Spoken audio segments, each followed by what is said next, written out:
welcome back everyone. This is Grassy Lake Farm and my name is Steve. And it's been a while since we've seen each other, but been a little busy and doing other things. But today we're going to finish up with the beans. Anyway, we have this field to do right here. Like I said, the farm is not that big. It's only a little over 100 acres, and I think around 80 of it is tillable. But one of the reasons why I'm digging this up is because it's been so many years of no-till.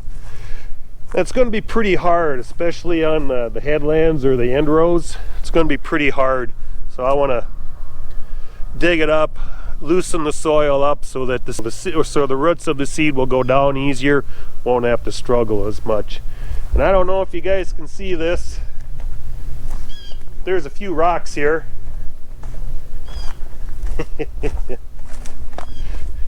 Kind of got a big boy right here, a few others, but those are the sex rocks, and I hope everyone knows what a sex rock is. And I dug out a few more over there. We grow them big here. I don't know if size really matters in this, but it is what it is. Of course, where I like to dig them out, because they will do a lot of damage on the equipment. A lot of damage, because rocks, they don't give. They're pretty solid. So I like to dig them up and get them out of there. And sometimes you'll see them, they will only look like a frisbee, you know, right on the ground, like that one did. It was only about a foot and a half, and then 5 feet later you got this 3-ton rock. It's pretty amazing. And over here is my prairie restoration that I'm doing. As you can tell, I have not got the trees down yet, but I gotta take the brush mower, clean this up, get the backhoe in here, take the trees down, plant the prairie grass right there. And my tractor is not done being painted yet. Had a little issue with the hood. Oh well, life goes on. So I had to borrow a friend of mine tractor, Terry Herman. This is his, and if you see this is almost 3 times the tractor mine is. Mine's only about 140-150 horse, so it's not that big, and it doesn't have front wheel assist either. But Terry's is 335 front wheel assist, so it's a significantly bigger tractor than mine. And this is only a 24-foot digger. It's good enough for my tractor, but for this thing, I won't even notice that it's back there. So we're going to get going. And you can see way out there, you can see the barn. The lake is right below it. Okay, so let's get going.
Okay, welcome back everyone. We're going to finish up on the planting the beans and everything. It's been like about 10 days since they've been planted. So we're just going to finish up on that video and kind of be done with it. But as you can see, they are slowly starting to come up. They're about an inch out of the ground. And if you also look at this field, we'll span it here a little bit. This is only like about 2 acres. But this portion, or this field, did not get rolled. And like I told you before, when we rolled the wheat fields, we roll it so that it pushes the rocks down, okay? But one of the other benefits of rolling it, and you'll see it right here, we'll get down a little bit better, but you can see kind of further up there, you can see those ridges. You can see the beans way down, and then there's a ridge like about 4 inches up. So the other reason why we roll that is so that everything becomes flat. And when the bean head comes down, you can get it as close to the ground as you possibly can. That way you get as many beans harvested as best you can. Because there's going to be a lot of beans left on the ground, or on the plant, you know, from the ground. So we try to get rid of that and make everything as flat as possible. Also, to kind of give you a little idea of a little bit of old school, many years ago, a lot of farmers, and some still do this, they put a row crop cultivator through this, and a lot of organic farmers do it too. So they will take a cultivator and cultivate it so that they get some of the weeds. You can see some of the weeds about 4 feet in front of us. So they get rid of those. But the problem with that is that they will also build up ridges right by the plant. So when that happens, obviously the bean head on the combine will not get down as low as possible. A lot of people, they cultivated their beans and their corn, and by doing so you always left a ridge by the row. And with beans, you could not get down there far enough to get all of the pods. With corn it was a different story, it didn't really matter. And we're going to show you I'm going to show you the difference between the fields. We're going to go to one that was rolled, and hopefully, depending on my video skills, you can see the difference. Oh yeah, by the way, I am drinking a beer. It's Miller High Life. It's Memorial Day weekend. I figure I can do that. Okay, so now let's go down on the ground. Here you can see they're slowly coming up.